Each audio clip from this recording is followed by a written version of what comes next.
There is something amazingly magical about a new year. It's not just another day, even though it's just the day after yesterday. Something about the new year means that there's these new beginnings, new hope, optimism for what is to come and where we get to go from there. You look back at the blessings and the challenges and trials that you had in the last year, and then your hope for what will happen in the next year, what you're gaining, what you're going to be doing, all the new activities. We see the excitement. We once again experience the pain and the loss. We just kind of go through all of those emotions as we sit with a new year and release the past and look forward to the future. Human nature is that it's easier to see the negative than it is the positive in a lot of situations. And looking back at 2020, it's really easy to see all of the insurmountable challenges that our world has gone through, and each one of us personally as well. So I look at it and I'm excited to see the silver linings. I'm excited to look at all of my growth and all of the positive things that I have received and learned just through 2020, that I'm a very resilient person and that I do enjoy a little bit of quiet time, even though I really enjoy having a lot of people around. So I miss that connection and whatnot. So I look at the growth and I look at the knowledge, and I'm just really excited. I'm grateful for everything I learned in 2020, and I'm really excited to move forward into 2021. It kind of reminds me a little bit about like giving birth, because you're excited about bringing this life into the world and you have all this time to prepare for it. And then when the time comes, there's so much pain and you feel like you're dying, and you're like, what idiot decided this is the best way to bring a life into this world? And you just kind of suffering through it. And then all of a sudden that child is here and you hold them in your arms and you're just like, filled with love and awe, and all of the pain that you just went through is totally forgotten in that instance. And then eventually you're like, let's do that again. Another example comes to mind of helping, like you're volunteering for a festival and you're wanting to bring this amazing experience off for all of these people that are going to come. And there are so many obstacles and challenges in putting that together. And in the middle of it, you're like, gosh, I'm never doing this again. And once the festival comes and people love it and they really experience it and enjoy what's there, and you get to watch that, then you're like, yeah, let's do it again. Or maybe it's that Thanksgiving dinner where it takes a week or two to plan the menu and what you're going to do, even though it's something you do every single year. So it takes a while in the planning, and how many people are going to come, and how big does the turkey need to be, and how much do you need to make of the sides. And you spend all day long in the kitchen making this fabulous meal with all the trimmings, and just thinking about it makes my mouth water. And yet it's gone in like 20 minutes. And then you're stuck with a pile of dishes and you're just thinking, I'm not doing this again. Someone else can host next year, but the next year comes and I really want to do this because I love having everybody in my house. I'm sure that you can come up with other thoughts and ideas of things that we do where it is so painful to get to this point, and then you're like, yeah, I would totally do it again. So I am very happy to say goodbye to 2020 and very excited, looking forward to the new possibilities of 2021. New Year's is always a time for people to set resolutions. It's, what are you going to do this year that's going to be amazing? And oftentimes I've found that mine have not been very realistic. They have been so exuberant and lofty that not very far into the new year, I find that I've fallen short, and then I'm discouraged, and the negative self-talk comes in, and I say, never mind. And then you finally just let it all go, and you decide, I'll just move on and try again next year. Well, I found a different way to do it. So now I start smaller. For example, we have fitness trackers on our phones, and they've been tracking us for a really long time. And let's put that to work for ourselves. Look at that fitness tracker and look at, what have you done over the last year? On average, how many steps did you take? And you decide, well, this month I'm going to take 100 more steps than I did in January of last year. And that's like 1 or 2 trips to the coffee or the break room or 1 or 2 trips up the stairs, whatever it is that you decide to do. So you start small and you just say, I'm going to do more than I did last year. And that fits that fitness goal. Or maybe you decide that you want to be able to do a plank or a push-up. So every morning you do a plank for 5 seconds, or you do 1 push-up. And the next thing you know, a month later, you're doing 5 or 10 push-ups because you were like, hey, 1 is easy. I can do more and I can do more. But your goal was simply to be able to do 1 or 2. And now you've totally obliterated that goal, and just you keep doing more and more, and you're encouraged to do more and more. Maybe it's connecting with people, or just being a little bit more intentional in your day, having a moment of intentional this or intentional that. Perhaps you've decided that self-care is your one thing that you want to do, and you decide that every day you're going to do just a tiny thing of self-care. Or maybe it's every week. Maybe every day is too much, and you're saying, you know what, I just want to be able to say, once a week, I did something. So maybe once a week, you took a longer shower, or once a week you had tea, or once a week whatever it was, that little tiny thing, and then it can eventually grow and be a lot bigger. No equipment, no obstacles, just you choosing to shift into you and who you are and where you want to be. Tiny little steps. Doesn't have to be anything big. New Year's resolutions are something that you are wanting to change now for the better as time goes on. And it starts as a small change. A resolution is simply a change. You're resolving to make a difference, something new. And we are going to have New Year's resolutions that are smaller goals, like an extra few steps, or a longer plank session, or 1 letter a month to a friend so that you're connecting with people.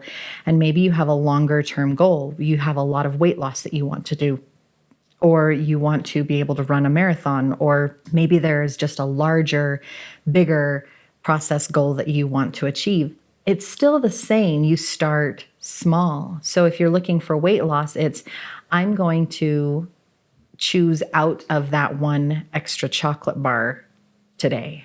I'm going to choose to have 1 less thing, or I'm going to choose not to snack between breakfast and lunch. And that's my 1 thing for today that's going to be a little bit easier than saying, oh my gosh, I've got to lose 50 pounds. 50 pounds is a lot. That's a big deal. And that's going to take a long time to do. And we can easily get discouraged because it's not coming off fast enough, or you've plateaued, or it's the holidays and everybody just keeps giving candy and treats. And that's just what happens, because as humans, food is love. When we don't know what words to use to express how we feel, we often just give food. So it's a very common thing in our society. So you might have a huge goal. Break it down into small segments. You can always eat an elephant, it just has to be 1 bite at a time. So take your time, make it small, make it easy, make it achievable, because then when you achieve that 1 little part of the goal, you're excited and motivated to do another part and another part and another part. And it goes from these little steps to you really succeeded and you really achieved what you were hoping to get. If you're starting with this big one, it can be daunting, it can be huge, it can be difficult, and it can just lead to that negative self-talk. I'm a failure, I suck, I couldn't do it. So again, start small. What are the little things that you can do now which can contribute to those big things later? I love tea. I absolutely love tea. I found my love of tea with this beautiful woman who has left this world, and her name was Marion. Marion invited me over to her house early on in our friendship. And when I arrived, she welcomed me so warmly and lovingly into her house. And this was years ago. So she welcomes me in, and I come in, she gives me this huge hug, and then she says, sit down, and what kind of tea would you like? And she had this beautiful tea set, and she had 2 or 3 different kinds of tea with the sugar cubes and a little bit of milk. So if you wanted to add milk to your tea, and we sat down and we had tea together. At first, I was a little bit uncomfortable. I was like, well, this is unique because I had never done that before. And then I just thought it was the coolest thing in the world. I thought it was amazing because while we're sitting there sipping tea, we were able to just really kind of enjoy the moment and take it in, because you're holding this hot mug that you don't want to spill, you just kind of have to relax into that. And you can't rush it. It's just you and the intention of being present, whether it be with yourself and your own thoughts or with that other person that you're connecting with. So this was an amazing experience for me. And I really wanted to make tea a part of my life. And part of that was in honor of her. And part of that was just the amazing centeredness and peace that I received in that moment. And it just didn't happen. There were always these blocks. There were always these challenges. And I just couldn't get myself to enjoy a cup of tea. I would make a cup of tea and it would end up on the counter and it wouldn't move and it would be cold and I would go back to it and have a sip and it'd be cold and I would just throw it away. I would dump it down the drain and I wouldn't drink it. And it really bothered me for a long time that I couldn't figure out how to just have a cup of tea, how I just couldn't sit down and enjoy that and give that gift to myself. And that all changed when my husband and I were at bed and breakfast. And there I wanted to make a cup of tea. So I was at the mercy of whatever mug the bed and breakfast was providing. And yet I was really in the mood for this moment to just sit and relax. And the mug they had, it was this round pot-bellied little mug and it had a narrow neck. And I just remember I made the tea and it was a really cold day and the mug fit in my hands so perfectly. And I was so delighted with how that worked that I just really wanted to enjoy my entire day with tea. And then I bought a teacup from them because I loved the mug. It's not a cup, it's definitely a mug. So I bought myself a tea mug. And from there, I started having tea. I started enjoying it because that mug and the way that my hands wrapped around it and the heat, this is too hot, the heat warmed my hands and the tea warmed my heart. And it was just this really enjoyable moment. That mug changed it for me. So now I look for mugs and I'm excited about mugs and I get that moment. So in the morning when I decide I'm going to have tea, I stand in the kitchen and I'm like, what am I in the mood for? Do I want like sweet and spicy? Do I want some chai tea or something light and fruity? What am I really in the mood for today? And then I boil that water and I just get to take that moment.